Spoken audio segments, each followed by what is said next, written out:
নমস্কার আমার প্রিয় শ্রোতা বন্ধুরা, আমার ইউটিউব চ্যানেলে আপনাদেরকে স্বাগত জানাই। আমি পাঠ করছি প্রখ্যাত সাহিত্যিক শঙ্কর রচিত আমি বিবেকানন্দ বলছি এই রচনাটি। আপনাদের কাছে আমার একান্ত অনুরোধ এই যে আপনারা আমার এই চ্যানেলটিকে সাবস্ক্রাইব করে দিন এবং এই অপূর্ব রচনাটির পর্ব প্রথম থেকে পরপর শুনে নিন। তাহলে আজকে আমি যে পড়ছি আমি বিবেকানন্দ বলছি রচনাটির নবম পর্ব পাশ্চাত্যে দ্বিতীয়বার, সেটি বুঝতে আপনাদের আরও সুবিধে হবে।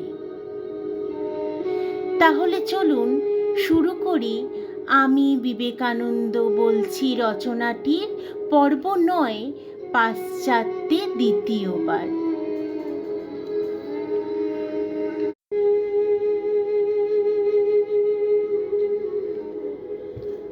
স্থান লস এঞ্জেলস, 23শে ডিসেম্বর 1899 সাল। নিবেদিতা, সত্যি আমি চৌম্বক চিকিৎসা প্রণালীতে ম্যাগনেটিক হিলিং ক্রমশ সুস্থ হয়ে উঠছি। মোট কথা এখন আমি বেশ ভালোই আছি।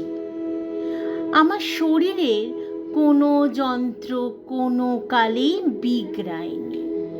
স্নায়বিক দৌর্বল্য ও ডিসপেপসিয়াই আমার দেহে যা কিছু গোল বাঁধিয়েছিল। এখন আমি রোজ খাবারের আগে বা পরে যে কোনো সময়ই হোক মাইলের পর মাইল বেরিয়ে আসি। আমি বেশ ভালো হয়ে গেছি আর আমার দৃঢ় বিশ্বাস ভালোই থাকবো। এখন চাকা ঘুরছে, মা সেই চাকা ঘোরাচ্ছেন। তার কাজ যতদিন না শেষ হচ্ছে ততদিন তিনি আমায় যেতে দিচ্ছেন না। এইটি হচ্ছে রহস্য। চারদিকের বেশ অবস্থা আশাপ্রদ বোধ হচ্ছে, অতএব প্রস্তুত হও। স্থান লস এঞ্জেলস, 27শে ডিসেম্বর 1899 সাল। আমি দ্রুত পয়সা করছি, বর্তমানে দিনে $25। শীঘ্রই আমি আরও কাজ করব এবং $50 করে দিনে পাব। সান ফ্রান্সিসকোতে আমি আরও ভালো কাজ করবার আশা রাখি। 2-3 সপ্তাহের মধ্যে সেখানে যাব। আরও ভালো খবর, অর্থের সবটাই নিজের কাছে রাখছি এবং কোনো অপব্যয় নেই। এরপরে হিমালয়ে আমি একটা ছোট্ট জায়গা কিনব, একটা সম্পূর্ণ পাহাড়, প্রায় ধরো 6000 ফিট উচ্চতায়, সেই সঙ্গে চিরতুষারের অপরূপ দৃশ্য। সেখানে ছোটোখাটো ঝর্ণা আর হ্রদ থাকতে হবে। সিডার গাছ, হিমালয়ের সিডার অরণ্যানী, আর ফুল, সর্বত্র ফুল। আমার একটি ছোট্ট কুঠিয়া থাকবে, মাঝখানে আমার সবজি বাগান, যেটা আমি নিজে করব। আর আর আর আমার বইগুলো, কচিত কখনো মানুষের মুখ দেখব। পৃথিবী ধ্বংস হয়ে যেতে পারে আমার কানের পাশ দিয়েই, আমি মাথা ঘামাবো না। অনেক কাজ হলো, এবার বিরাম। আমি সারা জীবন কত যে অশান্ত হয়েছি, জন্মেছি যাযাবর হয়ে। জানি না বর্তমানে এই আমার অনুভূতি, ভবিষ্যৎ এখনো আসেনি। আশ্চর্য, নিজের সুখের ব্যাপারে আমার সমস্ত স্বপ্ন ব্যর্থ হতে বাধ্য, কিন্তু অন্যদের ক্ষেত্রে তারা সত্য হবে। স্থান লস এঞ্জেলস, 24শে জানুয়ারি 1900 সাল। নিবেদিতা, যে শান্তি ও বিশ্রাম আমি খুঁজছি তা আসবে বলে তো মনে হচ্ছে না। তবে মহামায়া আমাকে দিয়ে অপরের, অন্তত আমার স্বদেশের কথঞ্চিত কল্যাণ করাচ্ছেন। আর এই উৎসর্গের ভাব অবলম্বনে নিজ অদৃষ্টের সঙ্গে একটা আপোষ করাও অপেক্ষাকৃত সহজ। আমরা সকলেই নিজের নিজের ভাবে উৎসর্গীকৃত। মহাপূজা চলছে। একটা বিরাট বলি ভিন্ন অন্য কোনো প্রকারে এর অর্থ পাওয়া যায় না।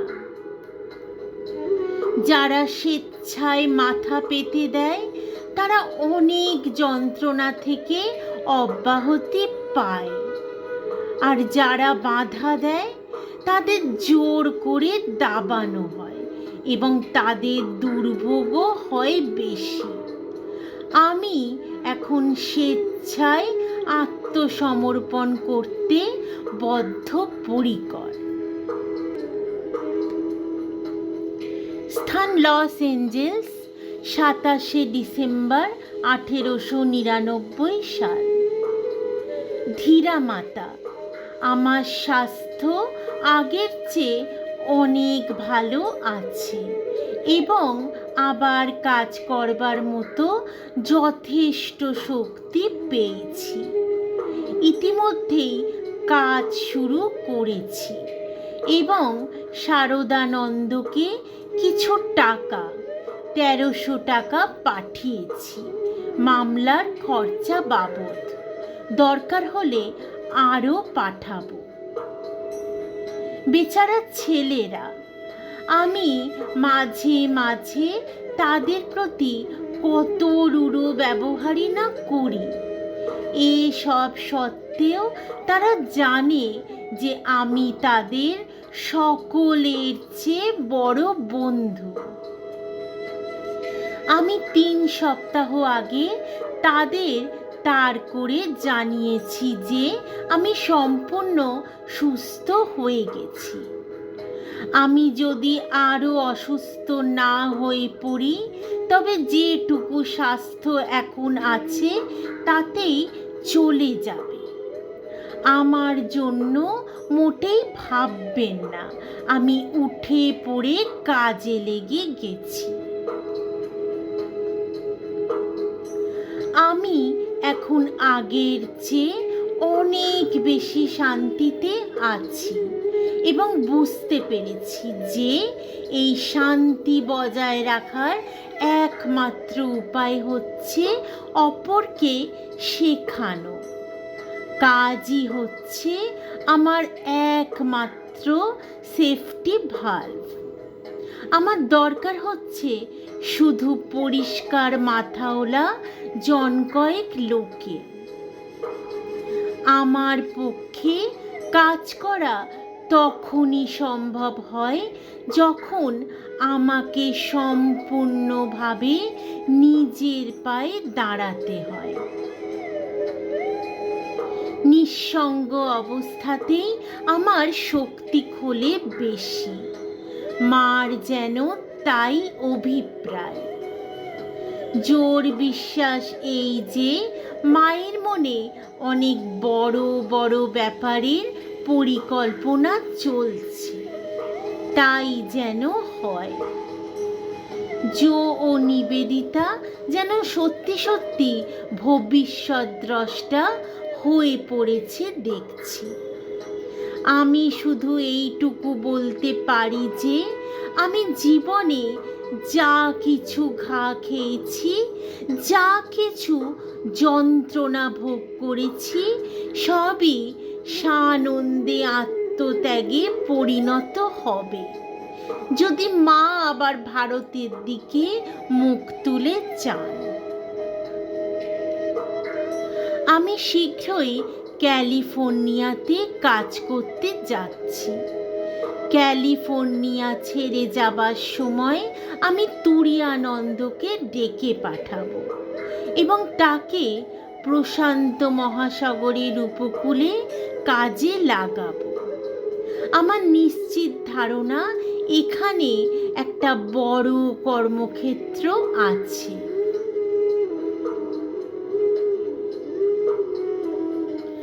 জো একজন মহিলা চিকিৎসককে খুঁজে বের করেছে। তিনি হাত ঘষা চিকিৎসা করেন। আমরা দুজনেই তার চিকিৎসায় আছি। জোয়ের ধারণা যে তিনি আমাকে বেশ চাঙ্গা করে তুলেছেন, আর সে নিজে দাবি করে যে তার নিজের ওপর অলৌকিক ফল ফলেছে। হাত ঘষা চিকিৎসার ফলেই হোক আর ক্যালিফোর্নিয়ার ওজোন বাষ্পের ফলেই হোক, অথবা বর্তমান কর্মের দশা কেটে যাবার ফলেই হোক, আমি সেরে উঠছি। পেট ভরা খাবার পরেও 3 মাইল হাঁটতে পারা একটা বিরাট ব্যাপার নিশ্চয়। স্থান লস এঞ্জেলস, 27শে ডিসেম্বর 1899 সাল। এখানে এখন ঠিক উত্তর ভারতের মতো শীত, কেবল মাঝে মাঝে কয়েকটা দিন একটু গরম। গোলাপ ফুলও আছে, পামগুলি চমৎকার, খেতে বার্লি ফলেছে। গোলাপ এবং অন্যান্য নানা জাতের ফুল ফুটেছে আমার কুটিরের চারপাশে। গৃহস্বামিনী মিসেস ব্রজেট চিকাগোর মহিলা, স্থূলাঙ্গী, বৃদ্ধা এবং খুবই রসিকা ও বাকচতুরা। চিকাগোতে তিনি আমার বক্তৃতা শুনেছেন এবং খুব মাতৃ স্বভাবান। ঠিক এখনই আমি সুখী এবং বাকি জীবনও সুখী থাকার আশা করছি।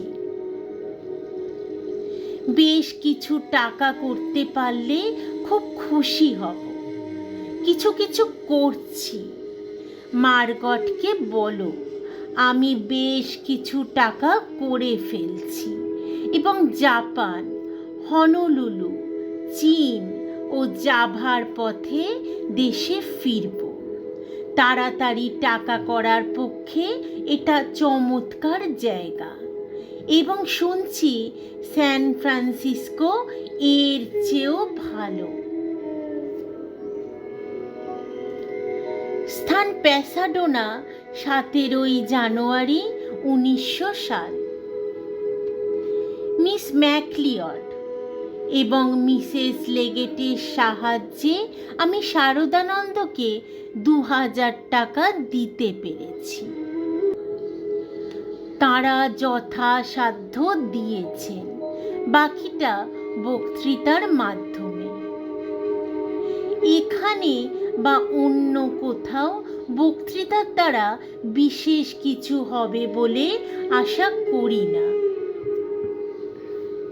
ওতে আমার খরচই পোষায় না।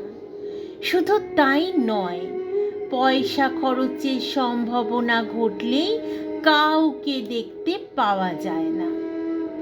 এদেশে বক্তৃতার ক্ষেত্রটাকে বেশি চষে ফেলা হয়েছে, আর লোকেরা বক্তৃতা শোনার মনোভাব কাটিয়ে উঠেছে। আমি শারীরিকভাবে ভালো। সারাইকারীর মনে হচ্ছে যে কোনো জায়গায় যাবার স্বাধীনতা আমার আছে। এটা চলতে থাকবে এবং আর কয়েক মাসের মধ্যে সম্পূর্ণ সুস্থ হব। উনি ভাবছেন আমি সুস্থ, বাকিটা প্রকৃতি নির্ভর।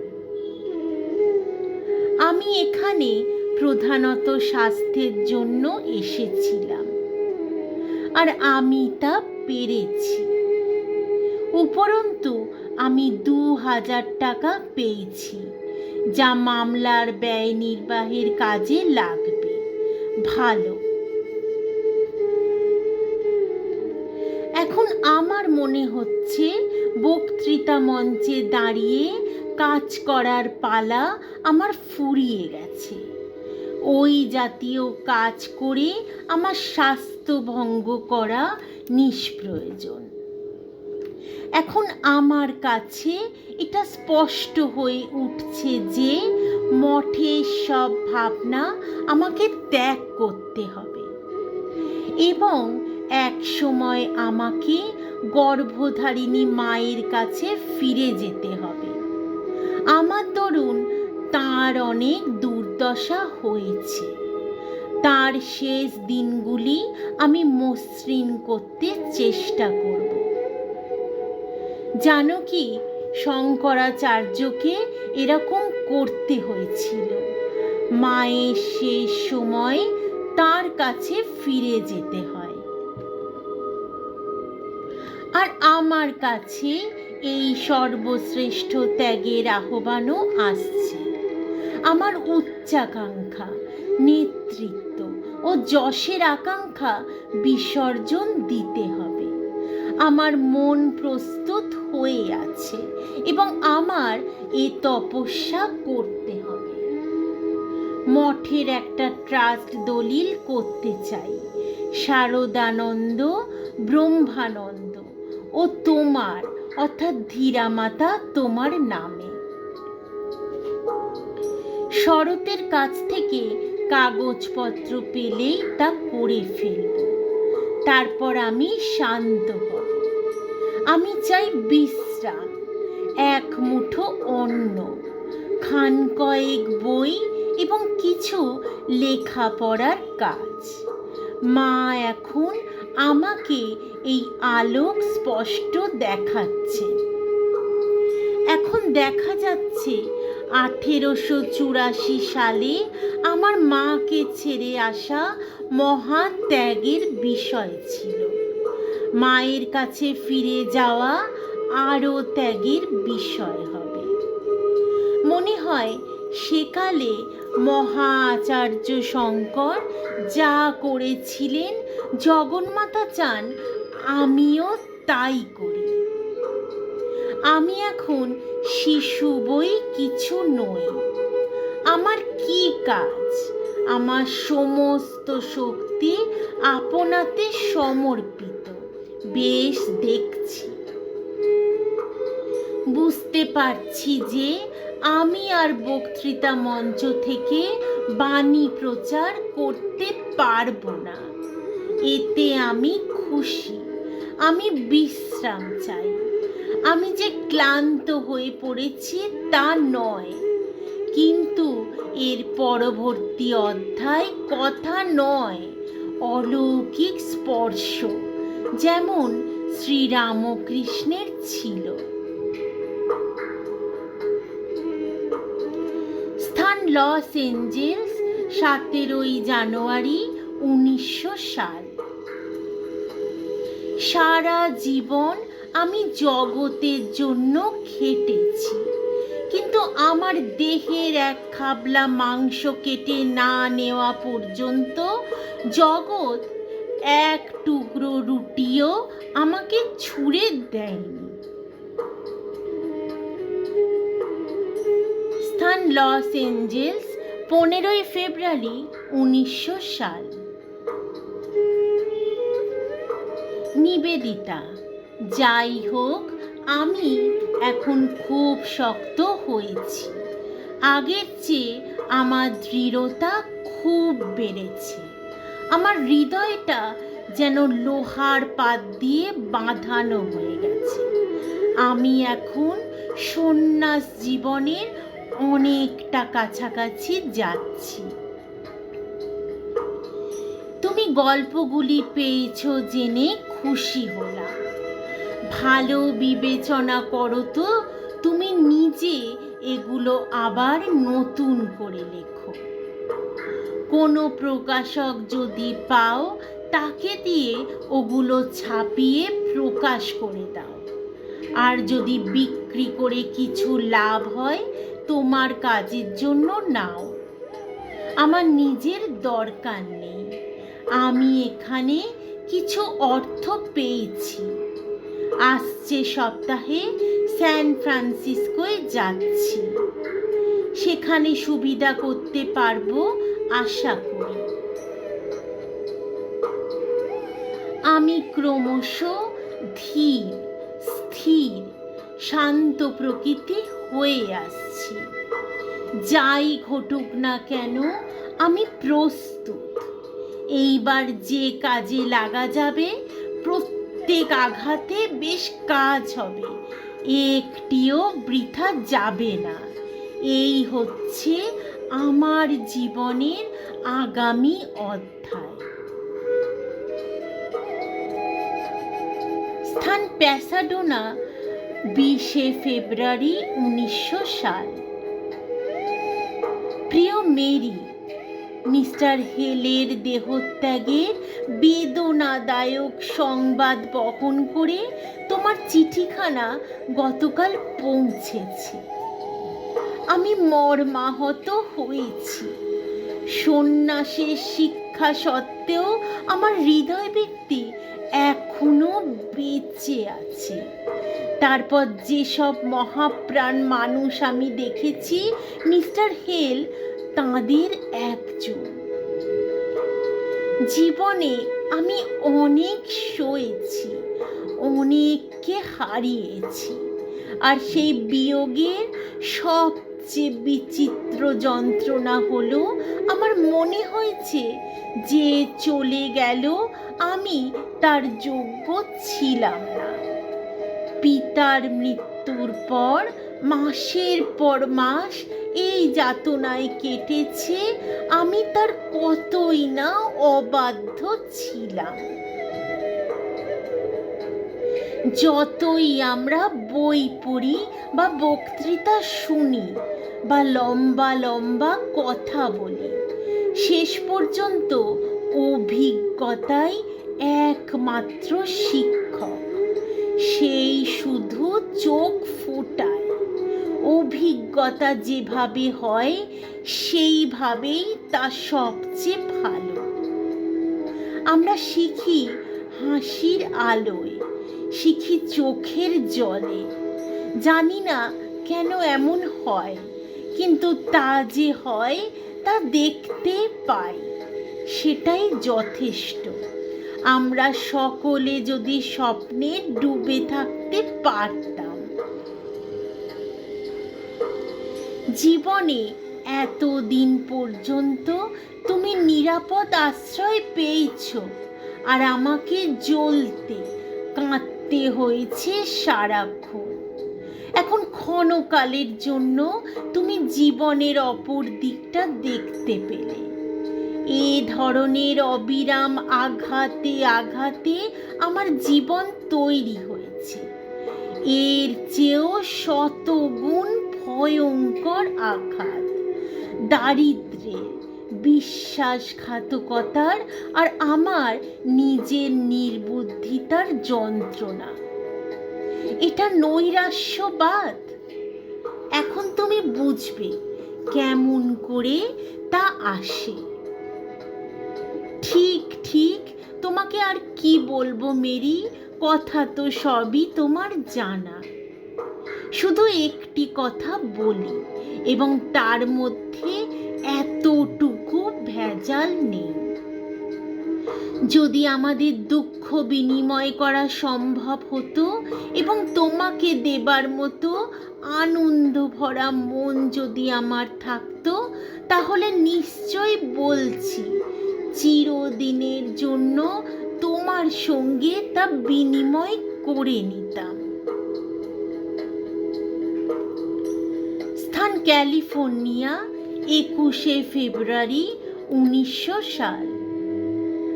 বাক্যি যাতনা, শাস্ত্র ফাস্ত্র, মতামত আমার এর বুড়ো বয়সে বিষবৎ হয়ে যাচ্ছে। যে কাজ করবে সেই আমার মাথার মণি, ইতি নিশ্চিতম। মিছে বকাবকি চেঁচামেচিতে সময় যাচ্ছে, আয়ুক্ষয় হচ্ছে, লোকহিত এক পাও এগোচ্ছে না। স্থান স্যান ফ্রান্সিসকো, 2রা মার্চ 1900 সাল। প্রিয় মেরি, আমি এখন টাকা জোগাড় করতে ব্যস্ত, তবে বেশি কিছু করে উঠতে পারছি না। হ্যাঁ, যে কোনো উপায়ই হোক দেশে যাওয়ার খরচটা তোলার মতো টাকা আমায় করতেই হবে। এখানে একটা নূতন ক্ষেত্র পেয়েছি, শত শত উৎসুক শ্রোতা আসছে। আমার বই পড়ে এরা আগে থেকেই প্রস্তুত ও উদ্গ্রীব ছিল। অবশ্য টাকা জোগাড় করার ব্যাপারটা যেমন মন্থর তেমনই বিরক্তিকর। কয়েকশো জোগাড় করতে পারলেই আমি খুব খুশি হব।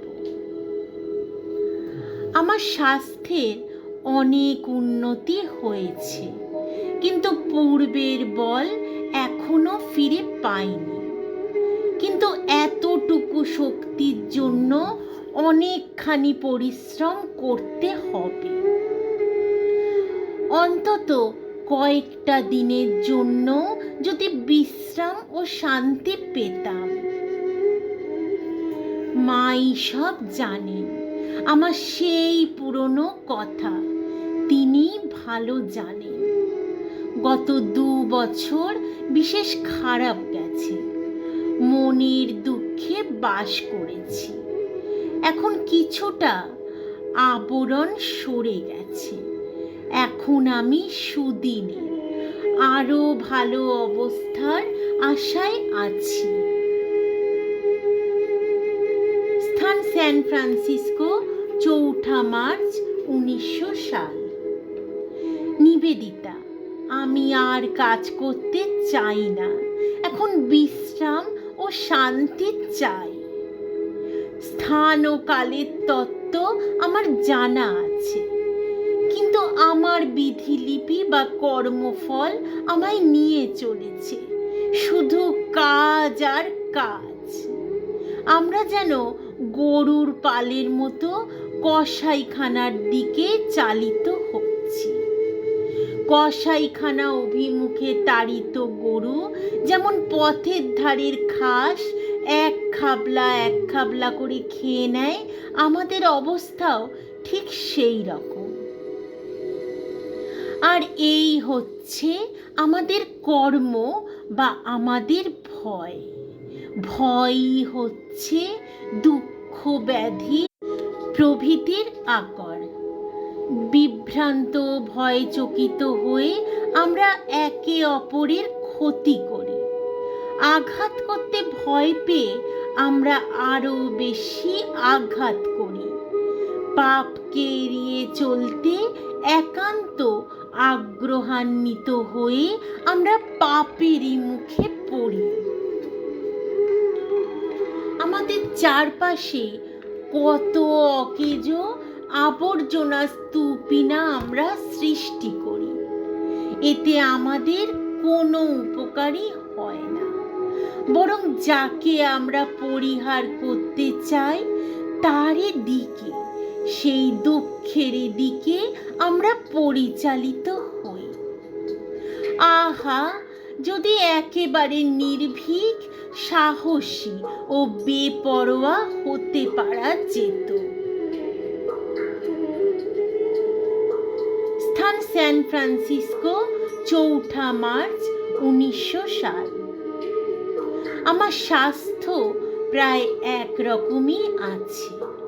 আমি তো কোনো ইতর বিশেষ দেখছি না।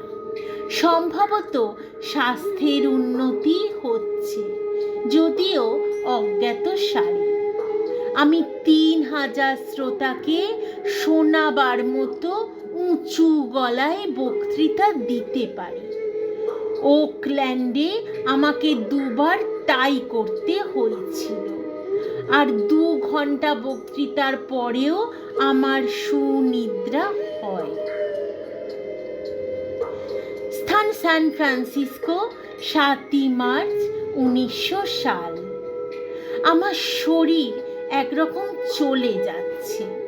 টাকা নেই, হাড় ভাঙা পরিশ্রম, অথচ ফল শূন্য। লস অ্যাঞ্জেলেসের চেয়েও খারাপ। কিছু না দিতে হলে তারা দল বেঁধে বক্তৃতা শুনতে আসে, আর কিছু খরচ করতে হলে আসে না। এই তো ব্যাপার।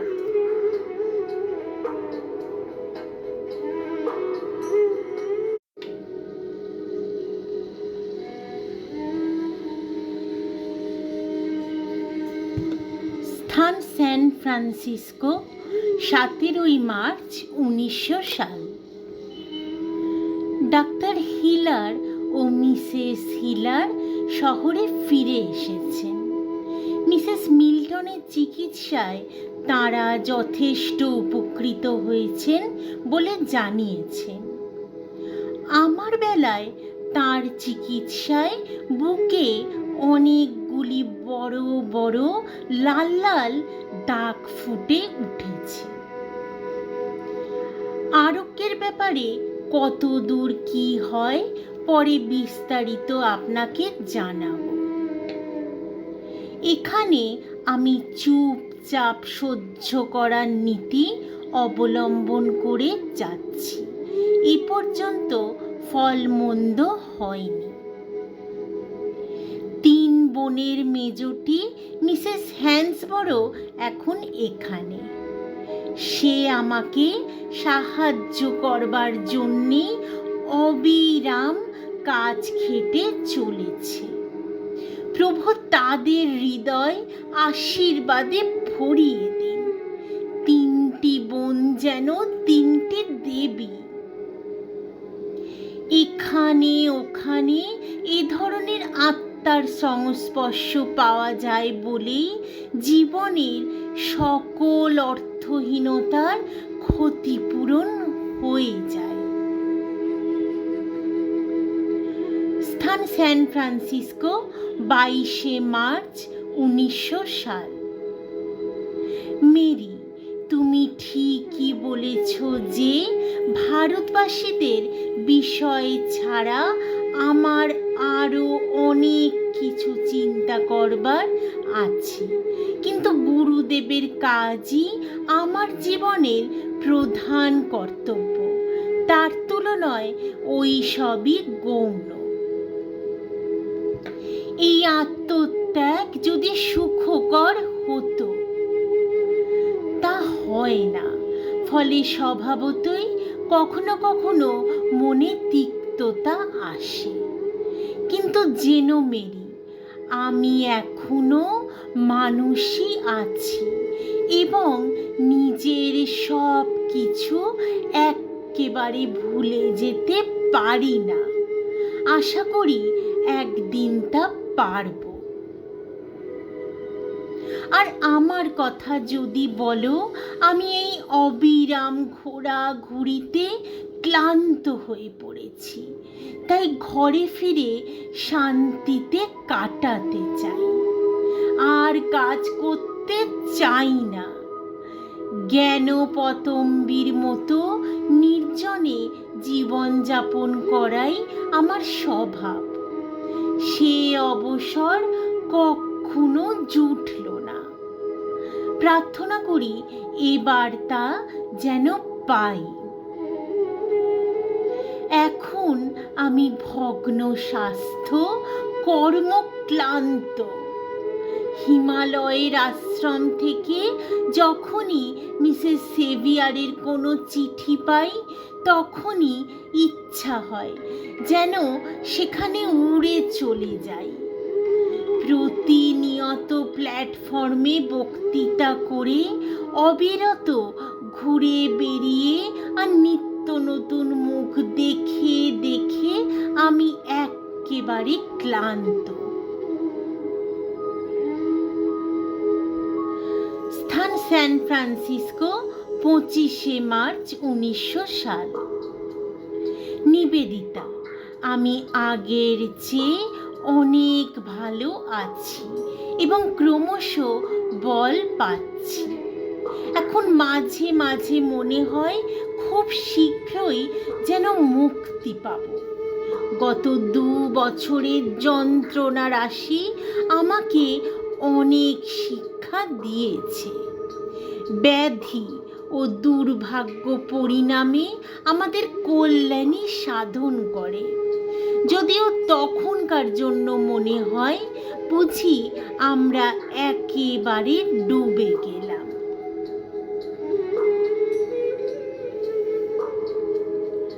স্থান স্যান ফ্রান্সিসকো, 28শে মার্চ 1900 সাল। আমি খুব খাটছি, আর যত বেশি খাটছি ততই ভালো বোধ করছি। শরীর অসুস্থ হয়ে আমার একটা বিশেষ উপকার হয়েছে নিশ্চয়। আমি এখন ঠিক ঠিক বুঝতে পারছি অনাসক্তি মানে কি, আর আমার আশা অতি শীঘ্রই আমি সম্পূর্ণ অনাসক্ত হব।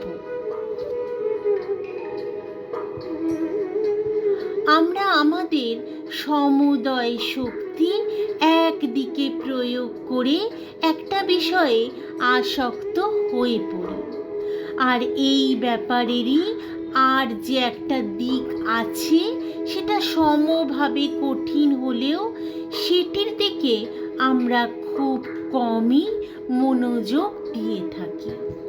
সেটি হচ্ছে মুহূর্তের মধ্যে কোনো বিষয় থেকে অনাসক্ত হবার, নিজেকে আলগা করে নেবার শক্তি। এই আসক্তি ও অনাসক্তি দুই যখন পূর্ণভাবে বিকশিত হয়ে ওঠে, তখন মানুষ মহৎ সুখী হয়।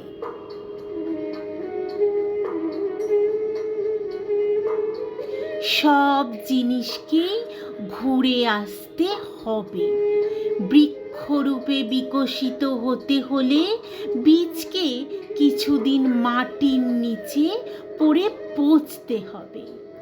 গত 2 বছর চলছিল যেন এইরূপ মাটির নিচে পচা।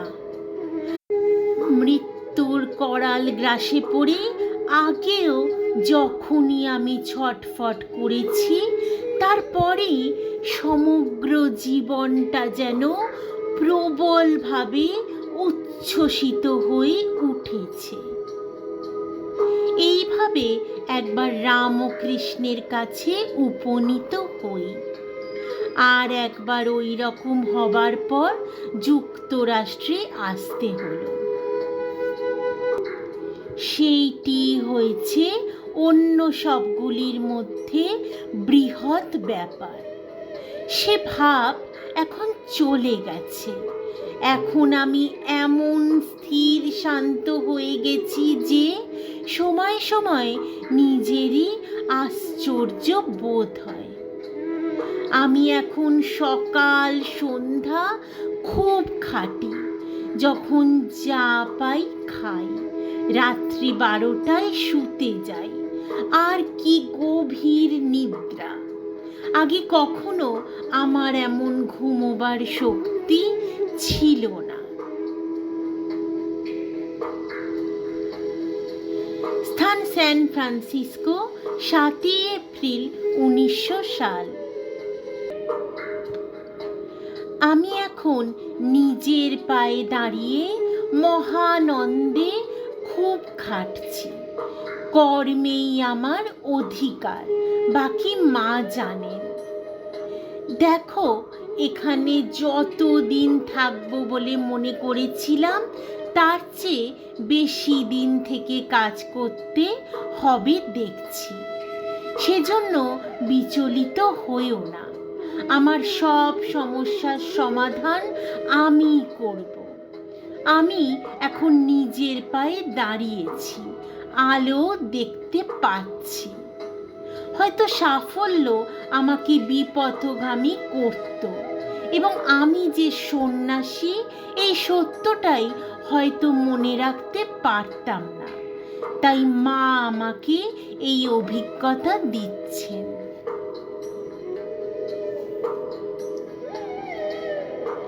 স্থান অ্যালামেডা, ক্যালিফোর্নিয়া, 20 এপ্রিল 1900 সাল। সোমবার চিকাগো যাত্রা করব। এক সহৃদয় মহিলা 3 মাস পর্যন্ত ব্যবহার করা যাবে নিউ ইয়র্কের এমন একখানা রেলওয়ে পাস আমাকে দিয়েছেন। মাই আমাকে দেখবেন। সারা জীবন আগলে থাকার পরে তিনি নিশ্চয়ই এখন আমাকে অসহায় অবস্থায় ফেলে দেবেন না। স্থান আলামেডা, 23 এপ্রিল 1900 সাল। আজই আমার যাত্রা করা উচিত ছিল, কিন্তু ঘটনাচক্রে যাত্রার পূর্বে ক্যালিফোর্নিয়ার বিশাল রেডউড বৃক্ষরাজির নিচে তাঁবুতে বাস করার লোভ আমি সংবরণ করতে পারলাম না।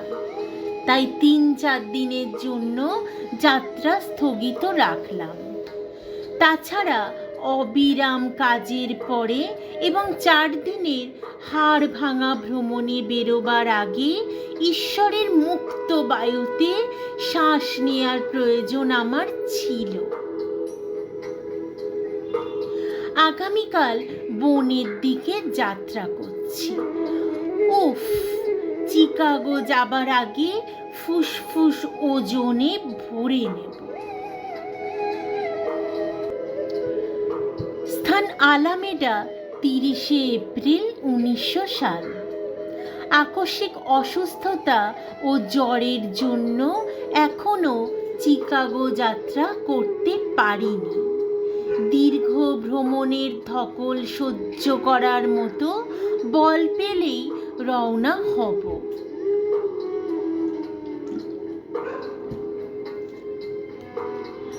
স্থান আলামেডা, 2 মে 1900 সাল। আমি খুব অসুস্থ হয়ে পড়েছিলাম। মাসখানেক ধরে কঠোর পরিশ্রমের ফলে আবার রোগের আক্রমণ হয়েছিল। যাই হোক, এতে আমি এইটুকু বুঝতে পেরেছি যে আমার হার্ট বা কিডনিতে কোনো রোগ নাই। শুধু অতিরিক্ত পরিশ্রমে স্নায়ুগুলি ক্লান্ত হয়ে পড়েছে। সুতরাং আজ কিছু দিনের জন্য গ্রামাঞ্চলে যাচ্ছি এবং শরীর সুস্থ না হওয়া পর্যন্ত ওখানেই থাকব।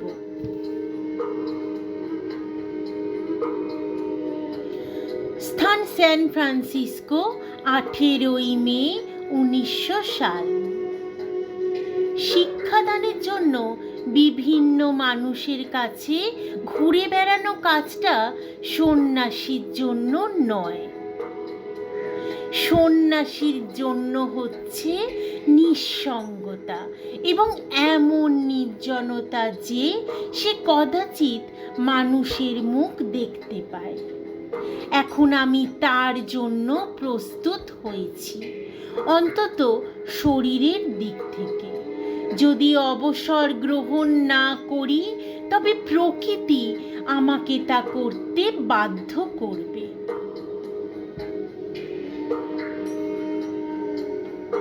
স্থান নিউ ইয়র্ক, 13 জুন 1900 সাল। উদ্বিগ্ন হবার কোনো কারণ নেই। যেমন লিখেছিলাম, আমি আগেকার চেয়ে সুস্থ, কিডনি সম্পর্কে পুরনো সমস্ত ভয়ও দূরীভূত।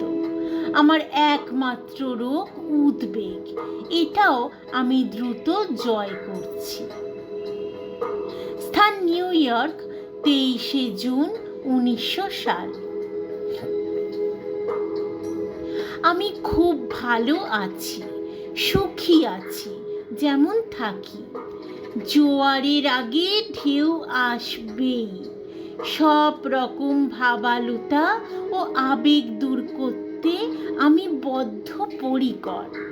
আমাকে আর কখনো আবেগ বিহ্বল হতে দেখলে আমার গলায় দড়ি দিও। আমি হলাম অদ্বৈতবাদী। জ্ঞান আমাদের লক্ষ্য, ভাবাবেগ নয়, ভালোবাসা নয়, কিছু নয়। কারণ ওই সব জিনিস ইন্দ্রিয় বা কুসংস্কার বা বন্ধনের অন্তর্ভুক্ত। আমি সৎ স্বরূপ, চিৎ স্বরূপ। মা আমাকে দেখছেন। ভাবাবেগের নরক থেকে তিনি আমাকে উদ্ধার করে আনছেন, উত্তীর্ণ করে দিচ্ছেন বিশুদ্ধ যুক্তি বিচারের আলোকে। আমার উপরে কারোর কোনো অধিকার নেই, কারণ আমি আত্মস্বরূপ। কোনো উচ্চাকাঙ্ক্ষা আমার নেই। সব সময় আমার অনাসক্তি ছিলই, এক মুহূর্তেই আবার তা এসে গিয়েছে। শীঘ্রই আমি এমন জায়গায় দাঁড়াচ্ছি যেখানে কোনো ভাবালুতা বা হৃদয় আবেগ আমাকে স্পর্শ করতে পারবে না। স্থান নিউ ইয়র্ক, 11ই জুলাই 1900 সাল। লম্বা চুল কেটে ফেলার জন্য আমি সকলের কাছে তিরস্কৃত হচ্ছি। ডেট্রয়েট গিয়েছিলাম, গতকাল ফিরে এসেছি। যত তাড়াতাড়ি সম্ভব ফ্রান্সে যেতে চেষ্টা করছি, সেখান থেকে ভারতে। স্থান নিউ ইয়র্ক, 18ই জুলাই 1900 সাল। প্রিয় তুরিয়া নন্দ, ডেট্রয়েটে মাত্র 3 দিন ছিলাম। নিউ ইয়র্কে এখন ভয়ঙ্কর গরম। প্রায় 1 সপ্তাহ আগে কালী পাহাড়ে চলে গেছে। সেপ্টেম্বরের আগে ফিরতে পারবে না। আমি একেবারে একা, আমি তাই ভালোবাসি। স্থান নিউ ইয়র্ক, 24শে জুলাই 1900 সাল। আগামী বৃহস্পতিবারে ফরাসি জাহাজ লা শ্যাম্পেনে আমার যাত্রা করার কথা আছে। ফ্রান্স সুন্দর দেশ। চীনের কতক অংশ ছাড়া এমন দেশ আর কোথাও নেই। পাশ্চাত্যে স্নান মানে কি? মুখটি মাথাটি ধোয়া, হাত ধোয়া, যা বাইরে দেখা যায়। আবার কি? প্যারিস, সভ্যতার রাজধানী প্যারিস। রং ঢং ভোগ বিলাসের ভূস্বর্গ, বিদ্যাশিল্পের কেন্দ্র প্যারিস। সেই প্যারিসে 1 বৎসর এক বড় ধনী বন্ধু নিমন্ত্রণ করে আনলেন। এক প্রাসাদোপম মস্ত হোটেলে নিয়ে তুললেন। রাজভোগ, খাওয়া দাওয়া, কিন্তু স্নানের নামটি নেই। 2 দিন ঠায় সহ্য করে শেষে আর পারা গেল না। শেষে বন্ধুকে বলতে হলো, দাদা, তোমারই রাজভোগ তোমারই ঠাকুর। আমি এখন ছেড়ে দে মা, কেঁদে বাঁচি হয়েছে। এই দারুণ গরমকাল, তাতে স্নান করবার জো নেই। হন্যে কুকুর হবার জোগাড় হয়েছে। তখন বন্ধু দুঃখিত হয়ে চটে বললেন যে এমন হোটেলে থাকা হবে না, চলো ভালো জায়গা খুঁজে নিয়ে গে। 12টা প্রধান প্রধান হোটেলে খোঁজা হলো, স্নানের জায়গা কোথাও নেই। আলাদা স্নানাগার সব আছে, সেখানে গিয়ে 4-5 টাকা দিয়ে একবার স্নান হবে। হরি বল হরি।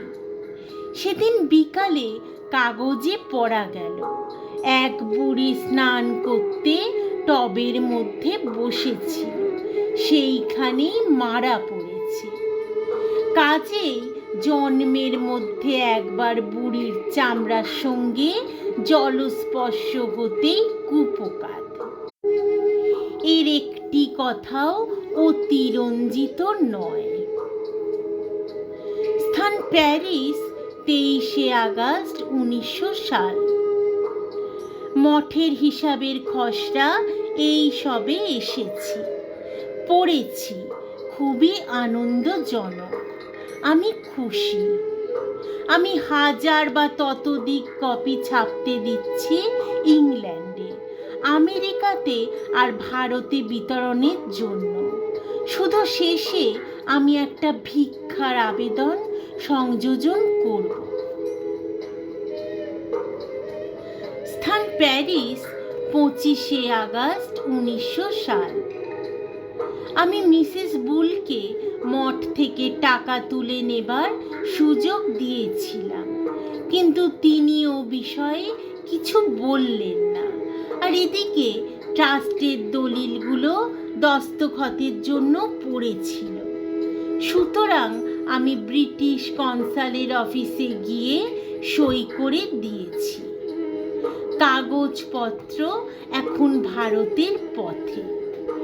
এখন আমি স্বাধীন, আর কোনো বাধাবাদির ভিতর নেই, কারণ কার্য ব্যাপারে আমার আর কোনো ক্ষমতা, কর্তৃত্ব বা পদ রাখিনি। রামকৃষ্ণ মিশনের সভাপতির পদও আমি ত্যাগ করেছি। এখন মঠাদি সব আমি ছাড়া রামকৃষ্ণের অন্যান্য সাক্ষাৎ শিষ্যদের হাতে গেল। ব্রহ্মানন্দ এখন সভাপতি হলেন, তারপর ওটা প্রেমানন্দ ইত্যাদির উপর ক্রমে ক্রমে পড়বে। এখন এই ভেবে আমার আনন্দ হচ্ছে যে আমার মাথা থেকে এক মস্ত বোঝা নেমে গেল। আমি এখন বিশেষ সুখী বোধ করছি। 20টি বছর রামকৃষ্ণের সেবা করলাম, তা ভুলের ভিতর দিয়েই হোক বা সাফল্যের ভিতর দিয়েই হোক। এখন আমি কাজ থেকে অবসর নিলাম, বাকি জীবন আপনভাবে কাটাবো। আমি এখন আর কারো প্রতিনিধি নই বা কারোর কাছে দায়ী নই। বন্ধুদের কাছে আমার একটা অস্বাভাবিক বাধ্যবাধকতা বোধ ছিল। এখন আমি বেশ করে ভেবে চিনতে দেখলাম আমি কারোর কিছু ধার ধারি না। আমি তো দেখছি প্রাণ পর্যন্ত পণ করে আমার সমুদয় শক্তি প্রয়োগ করেছি, পরিবর্তে পেয়েছি তর্জন গর্জন, অনিষ্ঠ চেষ্টা ও বিরক্তিকর ঝামেলা। এখানে এবং ভারতে সবার সঙ্গে আমার ইতি। আমি কিন্তু তোমাকে চিরদিনের জন্য জানিয়ে রাখছি, আমার অন্য যে কোনো দোষ থাক না কেন, জন্ম থেকেই আমার ভিতর ঈর্ষা, লোভ বা কর্তৃত্বের আকাঙ্ক্ষা নেই। স্থান প্যারিস, 28শে আগস্ট 1900 সাল। নিবেদিতা। এই তো জীবন, শুধু কঠোর পরিশ্রম, আর তাছাড়া কি বা আমাদের করবার আছে? কঠোর পরিশ্রম করো, একটা কিছু ঘটবে, একটা পথ খুলে যাবে, আর যদি তা না হয়, হয়তো কখনো হবে না, তাহলে তারপর কি? আমাদের যা কিছু উদ্যম সবই হচ্ছে সাময়িকভাবে সেই চরম পরিণতি মৃত্যুকে ঠেকিয়ে রাখার প্রচেষ্টা। অহ, মহান সর্বদুঃখহর মৃত্যু, তুমি না থাকলে জগতের কি অবস্থাই না হতো। ঈশ্বরকে ধন্যবাদ যে বর্তমানে প্রতীয়মান এই জগৎ সত্য নয়, নিত্য নয়। এর ভবিষ্যৎই বা আরো ভালো হবে কি করে? সেও তো বর্তমানেরই ফলস্বরূপ।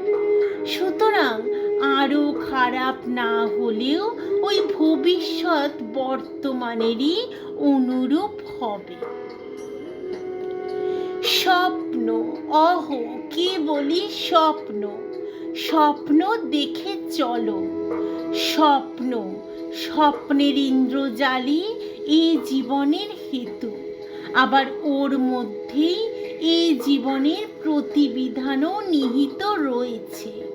স্বপ্ন, স্বপ্ন, কেবলই স্বপ্ন, স্বপ্ন দিয়েই স্বপ্ন ভাঙো। আমি ফরাসি ভাষা শিখতে চেষ্টা করছি এবং এখানের সঙ্গে কথা বলছি। অনেকের ইতিমধ্যেই প্রশংসা করছে। সারা দুনিয়ার সঙ্গে এই অন্তহীন গোলক ধাঁধার কথা, অদৃষ্টের এই সীমাহীন লাটাইয়ের কথা, যা সুতোর শেষ কেউ পায় না, অথচ প্রত্যেকে অন্তত তখনকার মতো মনে করে যে সে তা বের করে ফেলেছে, আর তাতে অন্তত তার নিজের তৃপ্তি হয়। কিছু কালের মতো সে নিজেকে ভুলিয়ে রাখে। এই তো ব্যাপার। ভালো কথা, এখন বড় বড় কাজ করতে হবে, কিন্তু বড় কাজের জন্য মাথা ঘামায় কে? ছোট কাজই বা কিছু করা হবে না কেন? একটার চেয়ে অন্যটা তো হীন নয়। গীতা তো ছোটর মধ্যে বড়কে দেখতে শেখায়। ধন্য সেই প্রাচীন গ্রন্থ। শরীরের বিষয়ে চিন্তা করবার খুব বেশি সময় আমার ছিল না, কাজেই শরীর ভালোই আছে ধরে নিতে হবে। এই সংসারে কিছুই চিরদিন ভালো থাকে না, তবে মাঝে মাঝে আমরা ভুলে যাই ভালো হচ্ছে শুধু ভালো হওয়া ও ভালো করা। ভালোই হোক আর মন্দই হোক, আমরা সকলেই এই সংসারে নিজ নিজ অংশ অভিনয় করে যাচ্ছি। যখন স্বপ্ন ভেঙে যাবে এবং আমরা রঙ্গমঞ্চ ছেড়ে যাব, তখন এইসব বিষয়ে আমরা শুধু প্রাণ খুলে হাসব। এই কথাটুকুই আমি নিশ্চিতভাবে বুঝেছি।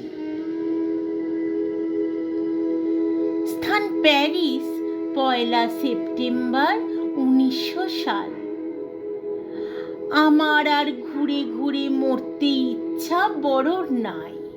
এখন কোথাও বসে পুঁথি পাটা নিয়ে কালক্ষেপ করাই যেন উদ্দেশ্য।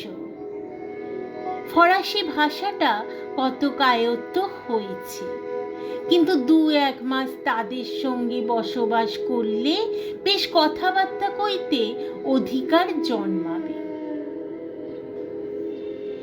এই ভাষাটা আর জার্মান, এই দুটোই উত্তম অধিকার জন্মালে একরকম ইউরোপীয় বিদ্যায় যথেষ্ট প্রবেশ লাভ হয়। এ দেশ অর্থাৎ ফ্রান্স হচ্ছে পাশ্চাত্য সভ্যতার শীর্ষ। পারি নগরী পাশ্চাত্য সভ্যতার রাজধানী। আমার শরীর কখনো ভালো কখনো মন্দ। মধ্যে আবার সেই মিসেস মিল্টনের হাত ঘষা চিকিৎসা হচ্ছে। সে বলে তুমি ভালো হয়ে গেছো অলরেডি। এই তো দেখছি যে এখন পেটে বায়ু, হাজার হোক চলতে হাঁটতে চড়াই করতেও কোনো কষ্ট হয় না। প্রাতঃকালে খুব ডন বৈঠক করি, তারপর কালা জলে এক ডুব। কাল যার কাছে থাকবো আমি তার বাড়ি দেখে এসেছি। সে গরিব মানুষ, স্কলার। তার ঘরে এক ঘর বই, একটা 6 তলার ফ্ল্যাটে থাকে। তাই এদেশে আমেরিকার মতো লিফট নেই, চড়াই উতরাই। ওতে কিন্তু আমার আর কষ্ট হয় না। সে বাড়িটির চারিধারে একটি সুন্দর সাধারণ পার্ক আছে। সে লোকটি ইংরেজি কইতে পারে না, সেই জন্য আরও যাচ্ছি। কাজে কাজে ফরাসি কইতে হবে আমাকে। এখন মায়ের ইচ্ছা, বাকি তার কাজ তিনি জানেন। ফুটে তো বলেন না, গুম হোকে বেহেতি হে, তবে মাঝখান থেকে ধ্যান জপটা তো খুব হয়ে যাচ্ছে দেখছি।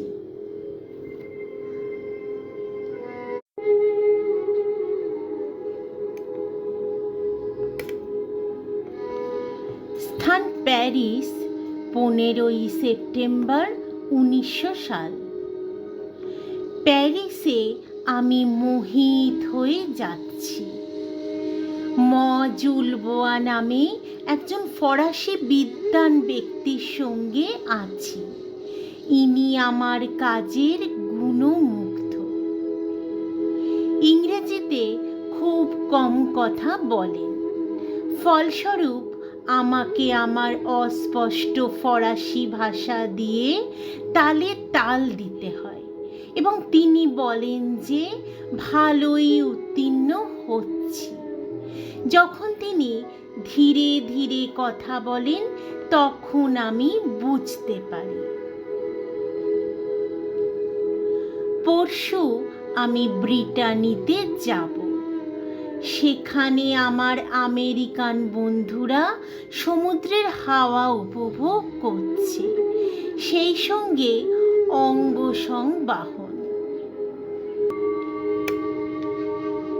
বয়সের সঙ্গে আমি যাব একটা ছোট্ট দর্শনের জন্য। তারপরে আমি জানি না কোথায় যাব। আমি যথেষ্ট ফরাসিও হচ্ছি, সঙ্গে ব্যাকরণও শিখছি এবং যথেষ্ট পরিশ্রম করছি। কয়েক মাসের মধ্যে আমার ফরাসিও হওয়া উচিত, কিন্তু ইংল্যান্ডে বসবাসের ফলে আমি সবই ভুলে যাব। স্থান প্যারিস, আগস্ট মাস 1900 সাল। হরি ভাই, এক্ষণে ফ্রান্স দেশের সমুদ্র তটে অবস্থান করছি। Congress of history of religion হয়ে গেছে। সে কিছুই নয়, জন কুরি পণ্ডিতে পড়ে শালগ্রামের উৎপত্তি, জিহবার উৎপত্তি ইত্যাদি বকবাদ করেছে। আমিও খানিক বকবাদ তাই করেছি। ওই যে ইউরোপীয় পণ্ডিত বলছেন যে আর্যেরা কোথা হতে উড়ে এসে ভারতের বুনোদের মেরে কেটে জমি ছিনিয়ে নিয়ে বাস করলেন, ওসব আহাম্মকের কথা। আমাদের পণ্ডিতরাও দেখছি সে গোয়ে গো, আবার ওই সব বিরূপ মিথ্যা ছেলেপুলেদের শোনানো হচ্ছে। এ অতি অন্যায়। আমি মূর্খ মানুষ, যা বুঝি তাই নিয়েই এ তারই সভায় বিশেষ প্রতিবাদ করেছি। এ দেশি এবং স্বদেশী পণ্ডিতদের জিজ্ঞাসা করছি, সময় পেলে আরও সংশয়ে ওঠাবার আশা আছে। স্থান প্যারিস, 14ই অক্টোবর 1900 সাল। মজুল বোয়া নামে একজন বিখ্যাত ফরাসি লেখকের সঙ্গে আছি। আমি তার অতিথি। লেখা থেকে জীবিকা অর্জন করতে হয় তাকে, তাই তিনি ধনী নন। কিন্তু আমাদের মধ্যে অনেক উচ্চ উচ্চ চিন্তার ঐক্য আছে এবং আমরা পরস্পরের সাহচর্যে বেশ আনন্দে আছি। বছর কয়েক আগে তিনি আমাকে আবিষ্কার করেন এবং আমার কয়েকটি পুস্তিকা ইতিমধ্যেই ফরাসিতে অনুবাদ করে ফেলেছেন। মাদাম কালভে মিস ম্যাকলাউড ও মজুল বোয়ার সঙ্গে ঘুরে বেড়াবো। খ্যাতনামা গায়িকা মাদাম কালভের অতিথি হব। কনস্টান্তিনোপল, নিকট প্রাচ্য, গ্রিস এবং মিশরে যাব আমরা। ফেরার পথে ভেনিস দেখে আসব। ফিরে আসার পর প্যারিসে কয়েকটি বক্তৃতা দিতে পারি, কিন্তু সেগুলি দেব ইংরেজিতে, সঙ্গে দোভাষী থাকবে। এ বয়সে একটা নূতন ভাষা শেখার মতো সময় বা শক্তি আর নেই। আমি এখন বুড়ো মানুষ, কি বলো? আমেরিকায় উপার্জিত সব টাকা ভারতে পাঠিয়ে দিচ্ছি। এবার আমি মুক্ত, পূর্বের মতো ভিক্ষাজীবী সন্ন্যাসী। মঠের সভাপতির পদও ছেড়ে দিয়েছি। ঈশ্বরকে ধন্যবাদ, আমি মুক্ত। এই ধরনের দায়িত্ব আর আমাকে বয়ে বেড়াতে হবে না।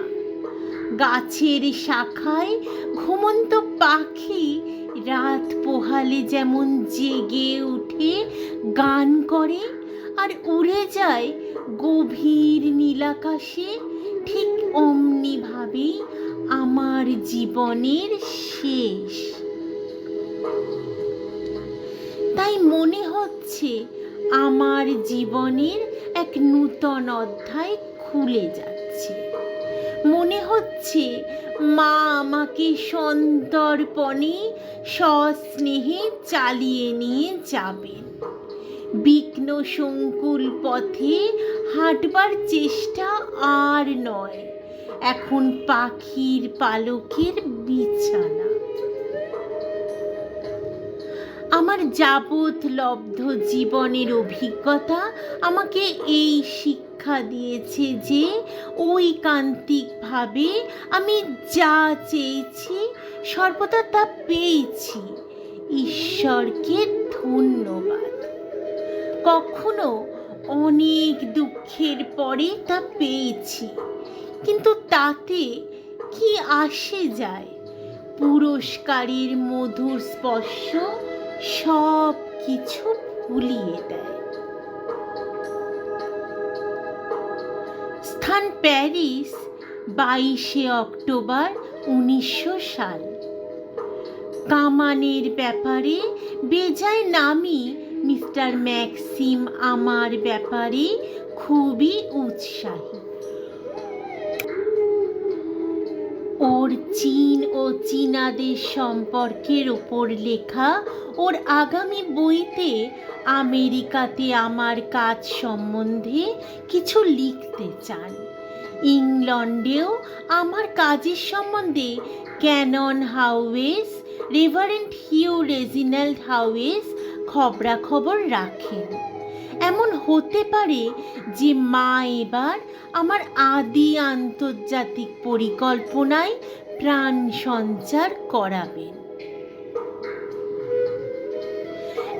মনে হয় যে আমার শারীরিক এবং মানসিক স্বাস্থ্যের ভগ্নদশার পরে একটা আন্তর্জাতিক স্তরের কাজের সুযোগ খুলে যাবে।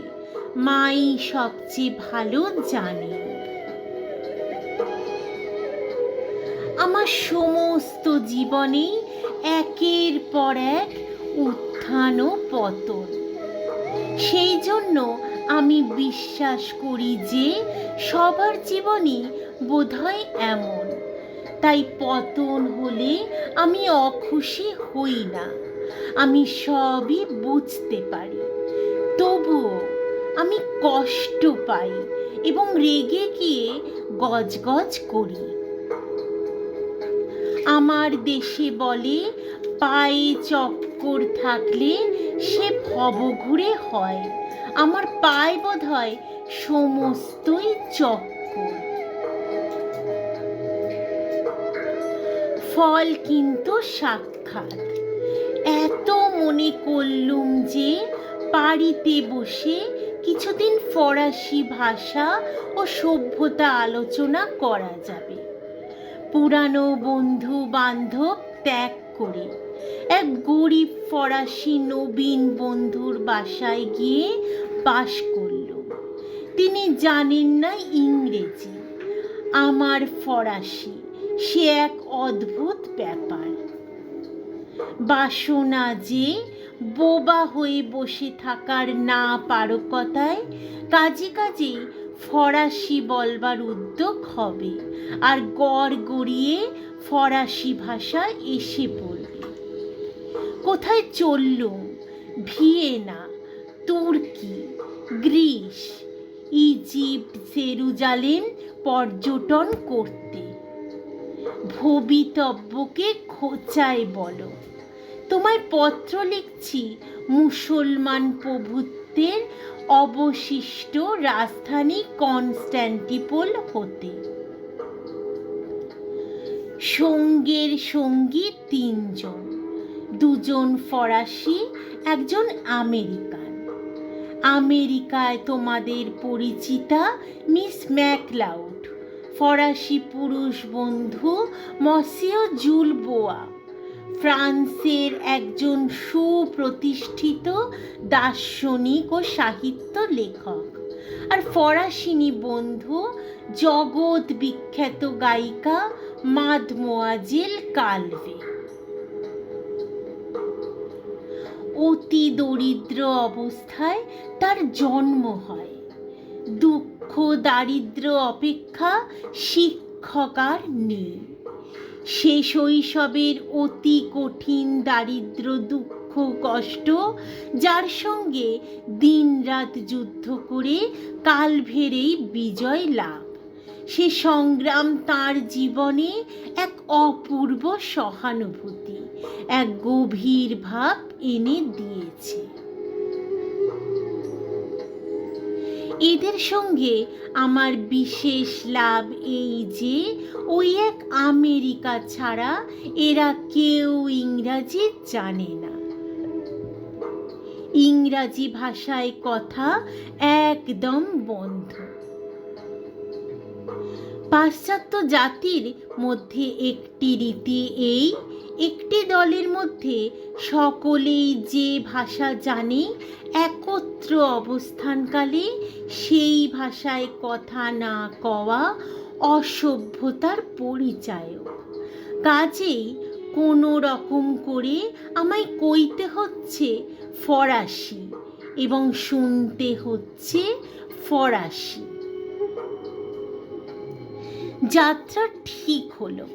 প্যারিস থেকে রেল যোগে ভিয়েনা, তারপর কনস্ট্যান্টিনোপল, তারপর জাহাজে এথেন্স, গ্রিস, তারপর ভূমধ্য সাগর পার ইজিপ্ট, তারপর আসিয়া মাইনর, জেরুজালেম ইত্যাদি।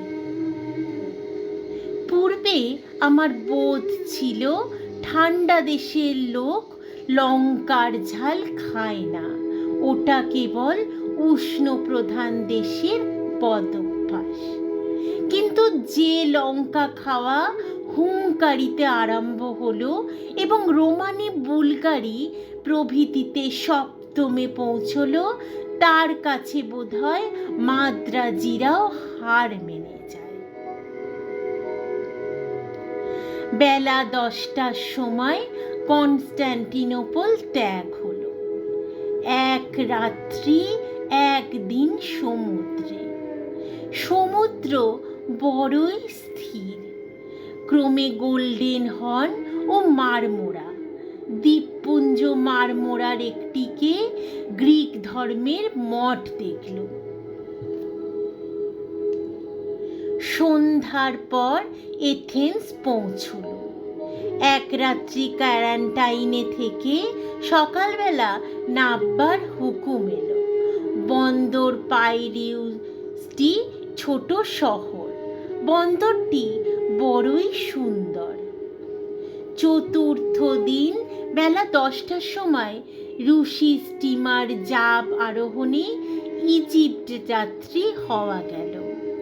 ঘাটে এসে জানলুম স্টিমার ছাড়বে 4টের সময়। আমরা বোধহয় সকাল সকাল এসেছি অথবা মাল তুলতে দেরি হবে। অগত্যা 566 হতে 486 খ্রিস্টপূর্বে আবির্ভূত এজেলাদাস এবং তাঁর 3 শিষ্য ফিডিয়াস মিরন ও পলিক্লেটের ভাস্কর্যের কিছু পরিচয় নিয়ে আসা গেল। এক্ষুনি খুব গরম আরম্ভ। স্থান পোর্ট টিউফিক, 26শে নভেম্বর 1900 সাল। জাহাজখানির আসতে দেরি হচ্ছে, তাই অপেক্ষা করছি। ভগবানকে ধন্যবাদ যে আজ জাহাজ পোর্ট সৈয়দে খালের মধ্যে ঢুকেছে। তার মানে সব ঠিকঠাক চললে সন্ধ্যায় জাহাজ এখানে অর্থাৎ পোর্টে পৌঁছবে। অবশ্য এই দুদিন নির্জন কারাবাস চলেছে, আর আমি কোনো রকমে ধৈর্য ধরে আছি। কিন্তু এরা বলে পরিবর্তনের মূল্য 3 গুণ বেশি। মিস্টার গেজের এজেন্ট আমায় সব ভুল নির্দেশ দিয়েছিল।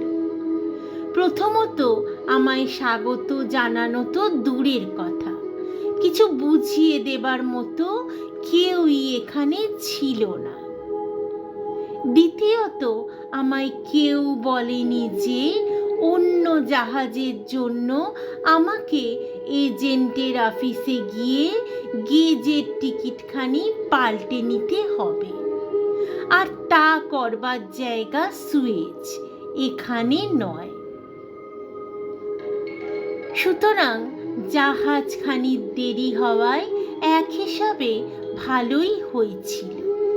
এই সুযোগে আমি জাহাজের এজেন্টের সঙ্গে দেখা করতে গেলাম, আর তিনি আমায় নির্দেশ দিলেন আমি যেন গেজের পাসখানি পাল্টিয়ে যথারীতি টিকিট করে নিই।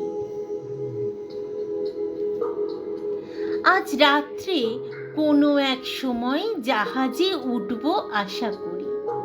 আমি ভালো আছি ও সুখে আছি, আর এ মজাটা উপভোগ করছি খুব।